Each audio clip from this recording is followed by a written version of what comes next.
సుప్రీంకోర్టులో కూడా ఈ విషయం గురించి వాదనలు విన్నారని చెప్పేసి సుప్రీంకోర్టు జడ్జిలు విన్నారని చెప్పి విశ్వనాథన్ గారు మరియు జస్టిస్ ఆయన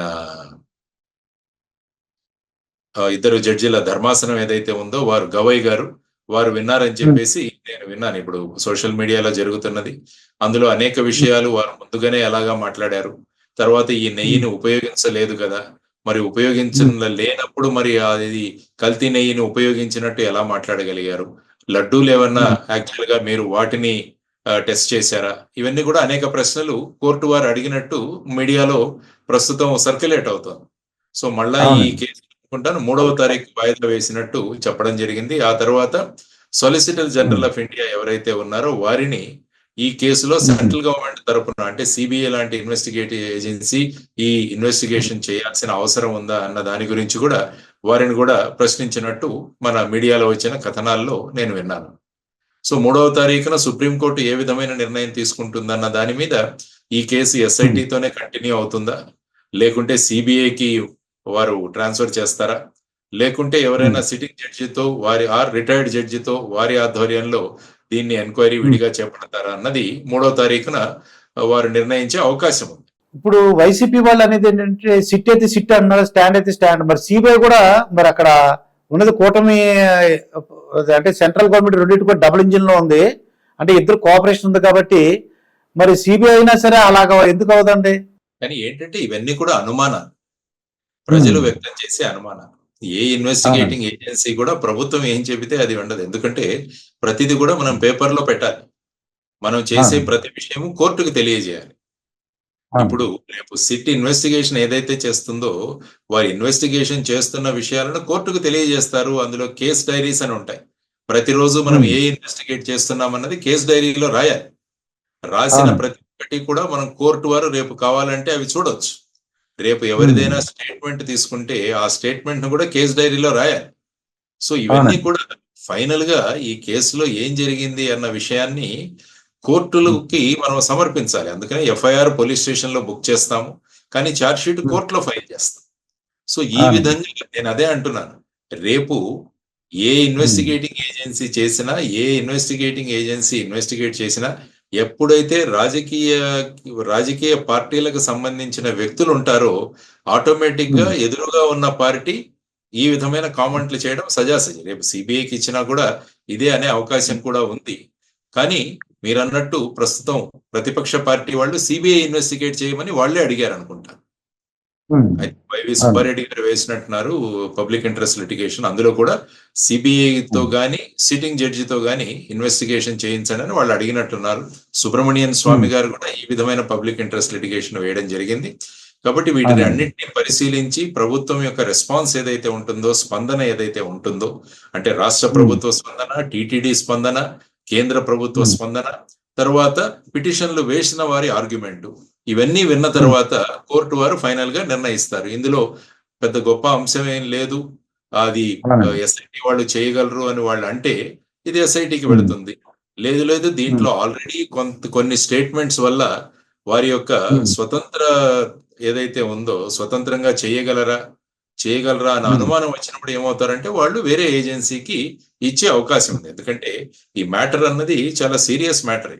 ఎందుకంటే మన తిరుపతి లడ్డూ ప్రసాదం అంటే అది కేవలం మన రాష్ట్రానికి చెందినది కాదు, దేశం అంతర్జాతీయంగా కూడా దానికి చాలా పవిత్రత కూడుకున్నది. ఎందుకంటే వెంకటేశ్వర స్వామి వారిని దర్శించిన తర్వాత మనకు లభించే ప్రసాదం ఏదైతే ఉంటుందో దాన్ని చాలా భక్తి శ్రద్ధలతో తయారు చేస్తారు.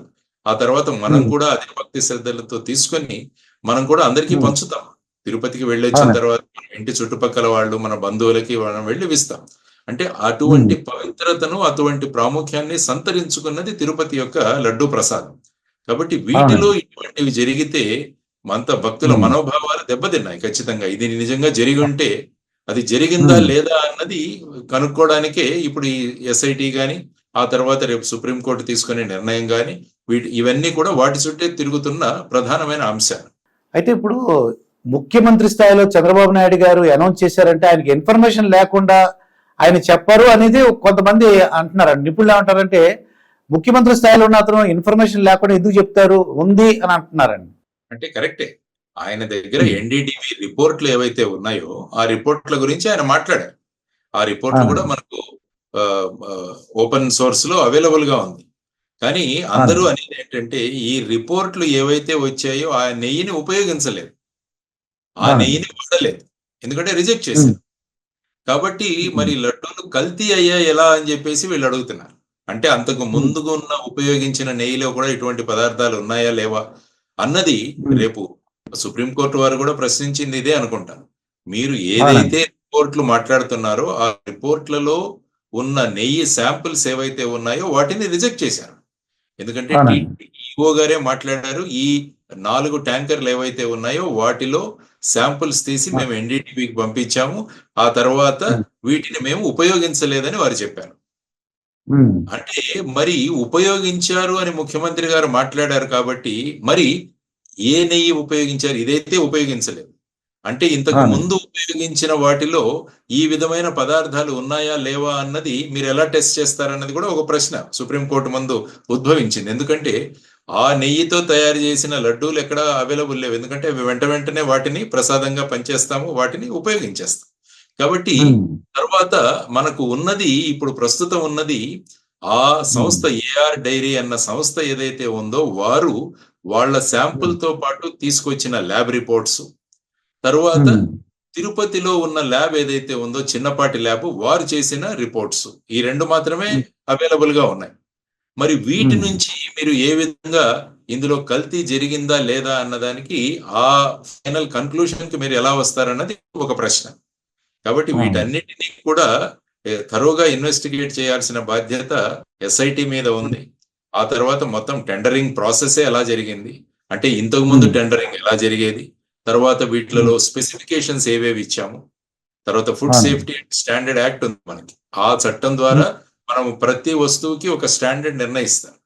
మరి ఆ స్టాండర్డ్ లో ఏదైనా మార్పులు చేశారా, లేకుంటే ఏఆర్ డైరీ వాళ్ళకే ఈ కాంట్రాక్ట్ ఇవ్వాలని చెప్పి ఏదైనా స్పెసిఫికేషన్ లో మార్పులు చేశారా, ఆ తర్వాత వారికి కావాల్సిన స్పెసిఫికేషన్లు ఏమైనా టెండర్ ప్రక్రియలో పెట్టారా? సో ఇలాంటివన్నీ కూడా ఇన్వెస్టిగేట్ చేయాలి. అంటే ఈ టెండర్ వారికి ఇచ్చేటప్పుడు ఏదైనా క్విడ్ ప్రోకో జరిగిందా, అంటే ఎవరైనా అక్కడ సంబంధించిన అధికారులు ఎవరైనా వారి దగ్గర నుంచి ఏదైనా ఆశించి వారికి ఈ విధమైన కాంట్రాక్ట్ ఇచ్చారా, ఇవన్నీ కూడా ఇన్వెస్టిగేషన్ లో అంశాలు. అంటే టెండర్ డాక్యుమెంట్ నుంచి, టెండర్ ప్రక్రియ నుంచి, టెండర్ ఫైనలైజేషన్ నుంచి, ఆ తర్వాత వాళ్ళు సప్లై చేసిన నెయ్యి ఏదైతే ఉందో దాని ల్యాబ్ రిపోర్ట్స్, ఆ తర్వాత టీటీడీలో చేసిన ల్యాబ్ రిపోర్ట్స్, ఇవన్నీ కూడా ఇన్వెస్టిగేషన్ లో ఒక భాగం. సో వీటన్నిటినీ పరిశీలించిన తర్వాత యాక్చువల్ గా ఏం జరిగింది అన్న ఫైనాలిటీ ఇందులో తీసుకురావాల్సినదే ఎస్ఐటి యొక్క ప్రధానమైన వాళ్ళకి టాస్క్ ఇచ్చింది. ఆ విధమైన వాళ్ళకు ఉంది, దాన్ని బట్టి వాళ్ళు చేయాలి. సార్ చిన్న డౌట్ ఏంటంటే ఇప్పుడు ఒక లీటర్ పాలు 60 రూపీస్ నుంచి 100 రూపీస్ వరకు ఉన్నాయి సార్. ఒక అతను నా దగ్గరకు వచ్చి 30 రూపాయలు 40 రూపాయలకి ఇస్తానంటే నేను ఎలా కొంటాను సార్? గవర్నమెంట్ ఎలా ఒప్పుకుంది ఆ నెయ్యి 320 రూపాయలు, 390 రూపాయలు, 400 లోపు అసలు ఎలా యాక్సెప్ట్ చేశారు అనేది అందరికీ డౌట్ సార్. అది అందుకనే ఏం చేయాలంటే గత కొన్ని సంవత్సరాలుగా 2014 నుంచి ఎప్పుడైతే ఆంధ్రప్రదేశ్ రాష్ట్రం ఏర్పడిందో అప్పటి నుంచి ఏ రేటుకు ఈ నెయ్యి కొన్నారన్నది కూడా ఎస్ఐటి వాళ్ళు ఇన్వెస్టిగేట్ చేయాలి. ప్రస్తుతం కూడా ఐ థింక్ కొత్త టెండర్లలో కూడా 480 రూపాయలకో ఎంతో ఇచ్చినట్టు నేను వింటున్నాను. అంతకుముందు ఇప్పుడు ఏఆర్ డైరీ తీసుకుంటే 319 రూపాయల 80 పైసలు ఒక్కొక్క కిలో ఘీకి వాళ్ళు రివర్స్ టెండరింగ్ తర్వాత ఫిక్స్ చేశారంట. మీరన్నట్టు ఒక మంచి ఉన్న బ్రాండ్లు ఏవైతే ఉన్నాయో మార్కెట్ లో అవన్నీ చూసుకుంటే 500 నుంచి 1000 రూపాయలు, ఈవెన్ 16,000, 2,500, 3,000 దాకా కూడా మనకు వస్తుంది. యాక్చువల్ గా ఏంటంటే చాలా ఎక్కువైతే తక్కువ రేట్ లో ఉన్న నెయ్యి తయారు చేసే వాటిలలో వాళ్ళు ముఖ్యంగా ఉపయోగించేది ఏంటంటే మన హెచ్ఎఫ్ జాతి, తర్వాత వచ్చేసి ఈ ఇటువంటి ఏవైతే ఆవులు ఉంటాయో వాటివి ముఖ్యంగా ఉపయోగిస్తుంటారు అన్నమాట.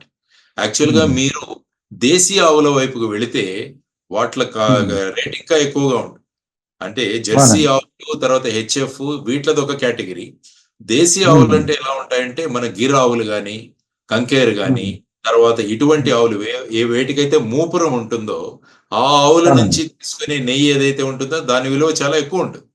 మీరు ఫర్ ఎగ్జాంపుల్ చూసుకుంటే అది 1600 నుంచి సుమారుగా 2,500, 3,000 దాకా కూడా వెళుతుంది. సో ఈ అవునండి. విధంగా మనకు మార్కెట్ లో ఈ నెయ్యి ఉమ్, అన్నది ఒక బ్రాడ్ స్పెక్ట్రమ్ లో దొరుకుతుంది ఇది. సో అవునండి. ఇప్పుడు మీరు తీసుకుంటే ఫర్ ఎగ్జాంపుల్ దుర్గా ఘీ ఏదైతే నేను ఉపయోగిస్తానో ఇంట్లో, దుర్గా నెయ్యి, అది మీకు ఉమ్, అరకిలోకి సుమారుగా 500 రూపాయలు ఉంది. అంటే 1 కిలో అవును, 1000 రూపాయలు. అలాగే అవునండి. మనకు రకరకాల నందిని ఘీ ఉంది, విజయ ఘీ ఉంది. విజయ కూడా ఐ థింక్ 596 రూపాయలు అనుకుంటా. సో ఈ విధంగా బ్రాడ్ స్పెక్ట్రమ్ లో దొరికినప్పుడు తర్వాత ముఖ్యంగా పెద్ద క్వాంటిటీలో మీరు ఎప్పుడైతే ఈ నెయ్యికి ఉమ్, ఆర్డర్స్ ఇస్తారో అప్పుడు ఏమంటుందో ఆటోమేటిక్ గా ఈ హోల్సేల్ రేట్ ఏదైతే ఉంటుందో తక్కువ ఉంటుంది. మీరు ఏదైనా ఉమ్, రిటైల్ లో తీసుకున్న రేటుకి హోల్సేల్ కి తక్కువగా ఉంటుంది. కానీ అవును. మీరన్నట్టు 319 రూపాయల 80 పైసలకి ఎలా చేయగలము అన్నది ఒకటి. సో దాని అసలు గవర్నమెంట్ ఎలా యాక్సెప్ట్ చేసిందండి? తక్కువ ఇప్పుడు నాకు లీటర్ పాలు ఎవడో 40 రూపాయలు 30 రూపాయలు ఇస్తా అన్నాడు అనుకోండి, నాకు వెంటనే డౌట్ వస్తుంది. ఇదేంటి 60 రూపాయలు అన్నది నేను దగ్గరుండి పిండించుకుంటాను సార్, అది 100 రూపాయలు అని తీసుకుంటారు, 80 రూపాయలు తీసుకుంటారు. ఇదేంటి 30 రూపాయలకి 40 రూపాయలకి ఇస్తాను, నేను డౌట్ పడాలి కదా.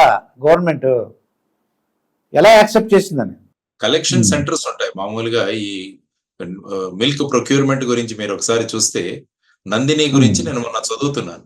నందిని ఉమ్, వాళ్ళు 1 లీటరు ఆవు పాలకి 32 రూపాయలు, 1 లీటర్ ఉమ్, గేదె పాలకి 44 రూపాయలు ఇస్తారట ఎవరైతే వచ్చి పాలు పోస్తారు. సో ఓకే అండి. 32 రూపాయల్లో వాళ్ళకి దొరుకుతుంది. కాబట్టి బల్క్ లో తీసుకొని దాన్ని ఏం చేస్తారంటే ఘీగా మారుస్తారు. పాల నుంచి కానీ, లేకుంటే దాన్ని పెరుగుగా మార్చి దాని నుంచి నెయ్యి చేసే 2 ప్రక్రియలు ఉన్నాయి మనకి. సో ఈ 2 అవునండి. ప్రక్రియల ద్వారా చేసినా కూడా మీరు అన్ని అంచనాలు వేసుకుంటూ వెళ్ళినా కూడా సుమారుగా 800 నుంచి ఆ పైనే రేటు మీకు తేలుతుంది ఫైనల్ గా. కాబట్టి ఇప్పుడు అవునండి. అనేక మంది అనుమానాలు ఏంటంటే ఇంత తక్కువ రేట్లో ఇవ్వడం వల్ల వీళ్ళకు మన దగ్గర సన్‌ఫ్లవర్ ఆయిల్, సోయాబీన్ ఆయిల్, తర్వాత వచ్చేసి అవునండి. మన వేరుశనగ నూనె, పామ్ ఆయిల్, ఉమ్, ఇవన్నీ కూడా 120 నుంచి 135 కిలోలో దొరుకుతాయి. సో అవునండి. వాటిని ఏమన్నా కలిపే అవకాశం ఉంటుంది. దాన్నే వెజిటబుల్ ఫ్యాట్ అంటాం మనం.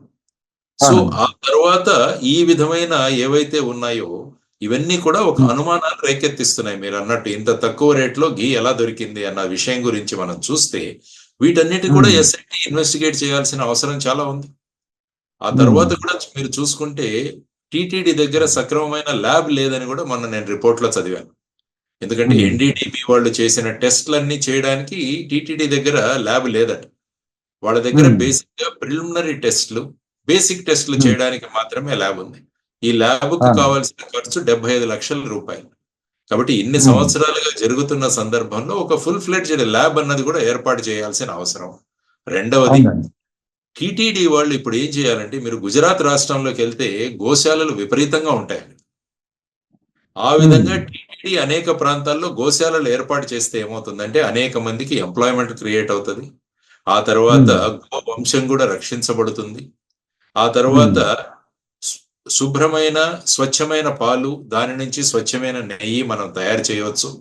ఆ ఉమ్, తరువాత మిగిలిపోయిన విషయాలు ఏవైతే ఉంటాయో వాటి ద్వారా మజ్జిగ కావచ్చు, మిగతా అన్ని కూడా మనం ఉపయోగించవచ్చు మన అన్నప్రసాదంగా గాని. తరువాత వచ్చేసి గో ఉత్పత్తులు, ఆ, ఈ పేడ, తర్వాత గోమూత్రం, వీటి నుంచి కూడా అనేక ఔషధ విలువలు ఉంటాయి కాబట్టి వీటన్నిటిని కూడా బై ప్రోడక్ట్ గా ఉపయోగించవచ్చు. కాబట్టి ఇప్పుడు అవునండి. టీటీడీ ఆలోచన చేయాల్సిన ఇంకొక అంశం ఏంటంటే ఇటువంటివి పునరావృతం కాకుండా ఒక లాంగ్ టర్మ్ లో మనం ఏం చేయాలి అన్నది కూడా ఆలోచించాల్సిన అంశం. కాబట్టి ఈ అంశం ఉమ్, వచ్చింది కాబట్టి ఒకటి ఇన్వెస్టిగేషన్, తర్వాత ఉమ్, ఈ విధమైన విషయాలు మళ్ళా పునరావృతం కాకుండా మనము ఉమ్. లాంగ్ టర్మ్ లో ఏ విధంగా చేయాలి అన్న దాని గురించి కూడా ఆలోచించాలి.